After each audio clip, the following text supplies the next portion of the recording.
Então pergunto-lhe sobre ontem o anúncio do Governo para o cabaz. Como é que viu este anúncio? Sim, nós já esperávamos mais ou menos este cabaz, não era algo que não fosse expectável. Este anúncio veio muito tarde e confirmaram-se as nossas piores expectativas. É um cabaz, é uma medida ineficiente e ineficaz, porque o Governo insiste em não combiná-la com outras medidas que era importante. Nós já tivemos o exemplo que demos e apresentámos, o controle da margem bruta de lucro destes produtos, porque caso contrário nada nos garante que estes produtos vão ter efetivamente uma descida. O Governo falou depois de um acordo de princípio que fez com a distribuição, não conhecemos os detalhes desse acordo e não percebemos muito bem para que é preciso uma comissão de acompanhamento, porque a ASAI já existe, a Autoridade da Concorrência também, portanto o Governo insiste sempre nisto. Medidas que são muito propagandísticas, com pouco ou quase nenhum impacto a nível financeiro e a nível do rendimento das pessoas. Mais comissões, provavelmente que vão gastar mais dinheiro ao erário público, quando temos já entidades que devem acompanhar os preços, devem fiscalizar, desde observatórios à ASAI. Não percebemos porque é que precisamos de mais uma comissão. E depois, a incompreensão que o Governo tem, e isso é que nos parece mais grave, de não perceber que a inflação está-se a tornar num fenómeno estrutural e não apenas conjuntural. A guerra dura há mais de um ano. A taxa de inflação, estamos numa taxa média de 8%, espera-se que até ao fim do ano possa chegar a 5,49% ou por aí. Estamos a falar já de uma inflação que é quase estrutural. E isto exige medidas estruturais e não meramente conjunturais. 6 meses, com uma reavaliação daqui a 3 meses, é algo que quase ninguém sentirá. Será uma coisa, no bolso dos portugueses, será muito insignificante. Nós precisamos de reprogramar estruturalmente a nossa parte fiscal. E por isso não basta termos alguns produtos que baixam de 6 para 0, que em alguns casos estamos a falar de poupanças de cêntimos. Nós precisamos de uma reprogramação fiscal que efetivamente os portugueses sintam. E por isso nós anunciámos que se este diploma for discutido, se for até amanhã, há essa possibilidade, ou para a semana, que o Chega, a par disto, proporá uma descida de 2 pontos percentuais nas taxas de IVA superior e intermédia, porque também muitos produtos dessa composição alimentar habitual dos portugueses estão nessas taxas intermédias e mais elevadas. E, portanto, apenas ir aos produtos, ou quase todos, da taxa reduzida, não vai resolver o problema. Há aqui uma questão estrutural que tem que ser resolvida. Nós tivemos o segundo maior excedente orçamental da Europa. Porquê é que, raio, continuamos a ter uma das taxas de IVA mais altas da Europa? Não faz sentido. E, portanto, o que nós pedimos ao Governo, e instamos, já o fizemos, é que combine estas medidas com medidas de controle efetivo para garantir que os portugueses têm os produtos mais baratos. Ponto 1. Ponto 2, que esqueça mais comissões e mais grupos que só vão gastar mais dinheiro. Ponto 3, que haja aqui uma mudança estrutural e não meramente conjuntural, de descida do IVA progressiva, porque é que as pessoas vão sentir. Mas 2 pontos na taxa de 13 e de 21. E de 23, ou seja, de 23 para 21 e de 13 para 11. Para todos os produtos, ou seja, todos os produtos. Uma taxa geral, porquê? Porque a inflação é cada vez mais estrutural e não meramente conjuntural. E neste momento sentimos o peso efetivo das taxas de IVA em produtos que não são abrangidos. Vários enlatados, conservas que os portugueses consomem muito, não estão abrangidos.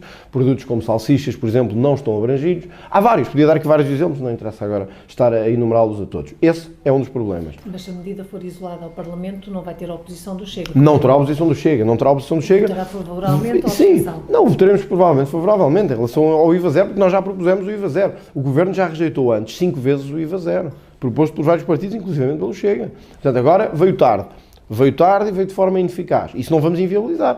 Agora, é preciso que o país conheça, quando se discutir isso, e nós vamos fazer questão de lembrar ao Governo, que estamos a falar de uma medida que veio tarde, que é ineficaz se não for combinada com outras, e que não faz nenhuma alteração estrutural. E nós, neste momento, começamos a precisar de alterações estruturais. O problema de Portugal é uma crise de rendimentos. É as pessoas não terem rendimentos para sustentar este nível de inflação. Não é uma questão meramente pontual, é uma questão estrutural. E o Governo resiste a fazer essa mudança. Porquê? Porque o IVA é o imposto que está a sustentar o Governo, na verdade, que é cego, é transversal e é um encaixe de muitas centenas de milhões de euros para o Governo. Mas quem teve o segundo maior excedente orçamental da Europa era tempo de começar a devolver um bocadinho à classe média, aos trabalhadores, esse IVA que foi recuperado. E, portanto, nós propomos uma descida de 2 pontos nas restantes taxas superior e intermédia para abranger toda a composição e permitir, então, não só mais poupança, como também sinta um bocadinho o alívio dos sacrifícios que andaram a fazer. E vai levar essa proposta a debate na mesma altura da proposta do governo? Depende. Por exemplo, tem também a proposta da limitação do lucro a 15% das distribuidoras. Essa também poderá ser uma proposta a arrastar para esse lado? Se a Confederações o permitir, nós a informação que tenho é que até pode acontecer que a discussão seja já amanhã.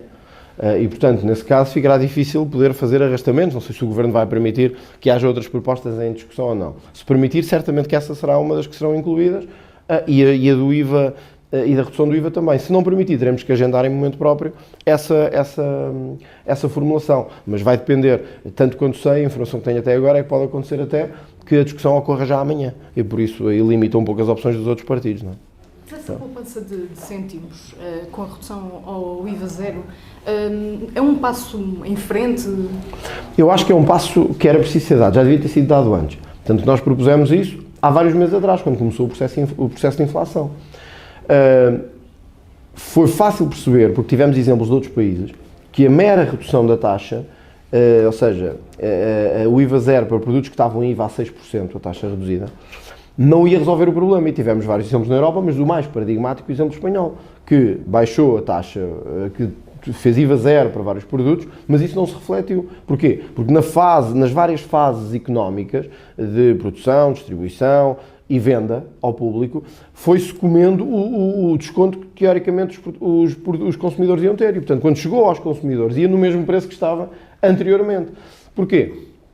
Porque aqueles que estavam na cadeia de produção, distribuição e venda quiseram ter mais lucro ainda e, portanto, aproveitaram o IVA estar mais baixo para ter mais lucro. É, portanto, preciso fiscalização na cadeia económica. Mas isso nós já temos entidades que o fazem. Nós temos uma autoridade da concorrência, que espero que esteja a funcionar, e temos uma ASAI, que até se viu que tem estado a funcionar.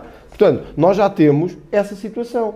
O que não compreendo muito bem é como é que não conseguimos, ao mesmo tempo, limitar a margem dos lucros de forma clara. Eu acho que isso é preferível a tabelar preços, porque tabelar preços não é próprio, na maior parte dos casos, de uma economia livre e aberta. Não é próprio, o mercado não reage bem a isso. Agora, isso é uma coisa. Outra é uma limitação temporária de lucro, da margem bruta de lucro para certos produtos, garantindo que não está a haver lucros pornográficos com bens que são essenciais numa altura de inflação tremenda. Isso fazia-nos mais sentido. O Governo não foi por uma nem por outra.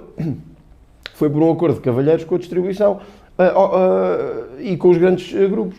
Ora, qual é esse acordo? Quem é que nos garante que esse acordo vai ser cumprido? E se não for, quais são as sanções? É que não sabemos nada disso. E, portanto, mais valioso. Estamos a falar de um dia de 6 meses. Agora imagine, daqui a 4 meses se vê que afinal isto não resultou. O acordo não foi cumprido. O que é que o Governo vai fazer? Um novo acordo? Vai haver sanções? Que sanções? Mas sanções durante quanto tempo? 2 meses? Quer dizer, isto cheira a propaganda ao longe. Cheira a propaganda, cheira a medidas de tiro de pólvora que não vão servir para nada. Como outras que o Governo insiste em apresentar. E esta cheira mesmo a isso. Quanto aos alimentos que estão na lista, outros incluídos, outros fora da lista? Sim, nós já dei o exemplo já aqui de vários. Eu acho que nós temos que distinguir de cabaz alimentar essencial e produtos de composição alimentar habitual dos portugueses. Ou seja, produtos que podem não ser do chamado cabaz alimentar essencial, mas que são da rotina alimentar dos portugueses. Eu dei o exemplo das salsichas, mas podia dar de outros, de enlatados, conservas, que o Governo podia ter tido também a atenção de fazer essa redução. Optou por uma lista muito taxativa, segundo nos informaram ontem, é uma combinação de listas, também com o Ministério da Saúde, dos produtos mais saudáveis e com capacidade nutritiva mais elevada, mas neste momento não digo que essa não deve ser uma preocupação, porque deve ser sempre, mas essa é uma preocupação que deve estar sempre presente. Agora, a preocupação devia ser que produtos é que os portugueses mais consomem. E dentro destes produtos que consomem, onde é que estão a gastar mais?